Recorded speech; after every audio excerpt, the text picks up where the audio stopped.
ሀብሀብ ናት ይች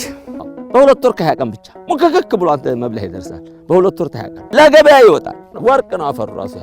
ይሄ አፈሩ ወርቅ ነው አምና ዝማሳ ላይ ባሴ ወደ ተዚህኛው ቦያር ወደ 4 መኪና ከዛኛው ወደ 13 መኪና ተወቅቷል ወደ 1 ሚሊዮን ምናምን ብር ተሽጧል እዛ 1 ሚሊዮን 500 እና 600 ሺህ የሚሆን እዚህ ይሄን አፈር ይዘን ይሄን ጉልበት ይዘን ሰው ያንሰን አፈር ያንሰን ውሃ ያንሰን ፏፏቴ ውሃ ይዘን መለመንም መሸገርም የለም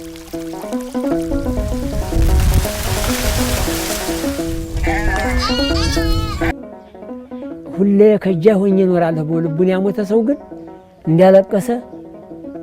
ልጆቹ እንደጨቆነ ይኖራል ኧረ ለለመና ጉጓጭ ነው እንዳው እኔ ወደ ላይ ያለኝን ዝመረሻ አልስም የዛን ያህል ነው እንደ ለመና የሚያስጠላል እንዴ ኢዳሃ ተብለን እዛ ቦታ ስንሄድ እኔ ይሄንን ጉልበት ይዤ ይሄንን ሞራን ይዤ እኔ መለመን ውስጥ አይቀበለው እኔ እጄን ዘርግቼ ልመና እጅ ተዘርግቶ ነው የሚለመነው ሰጪ ደግሞ ተላይ ነው የሚውለው ለሚያስብ ሰው ይሄ ይበቃል ድንግል አፈር ይዘን እንዲያው ኢትዮጵያ ትለምናለች ትል እኔ በበኩል የራሱ ባለኝ እድሜ አፍራለሁ ነውር ነው በምድርም ነውር ነው በሰማይም ነውር ነው ይሄ ለመና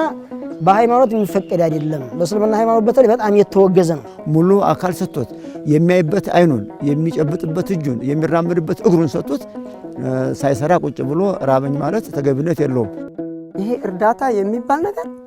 እቺ ወር ጠብቃ ትመጣለች የሚል ሰው አይሰራም መንደር ለመንደር እየዞረ እዛ ከተማ ለከተማ እያወደለደለ አያስፈልግም እርዳታ እንዳያስፈልግም ይሄ አይደለም መሆን ያለበት ማበረታቻ የሚሰመራው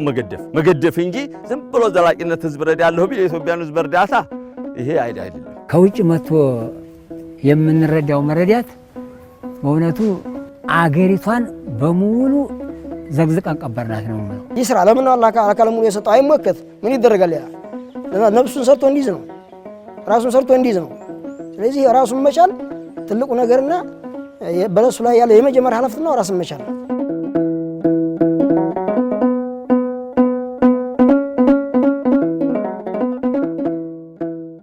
ለልጅ የሚወረሰው መሬት ሀብት ደግ ነገር ነው እንጂ ስራ ነው እንጂ ልመና ማውረስ ለልጅ እውነቱን አያስፈልግም ለልጅ ማውረስ ያለብህ ስራ ነው ሰው ልጅ እየወለደ ሙሉ አካል ያለው ማለት ልጁ ያንን ይዞ መጠበቅ እንዴት ብሎ ሙሉ አካል ያለው ልጅ እየወለደ ያቦ ለልጁ ይሄን ይዞ ይጠብቃል ከባድ ነው እጅ ሙሉ እግር ያለን አይን ጥርስ ያለን እኒ ልጆች በልመና ተረግዘው በልመና ተወለዱ ነገወት እንዴት ነው የሚሄዱት ጥሩም አይደለም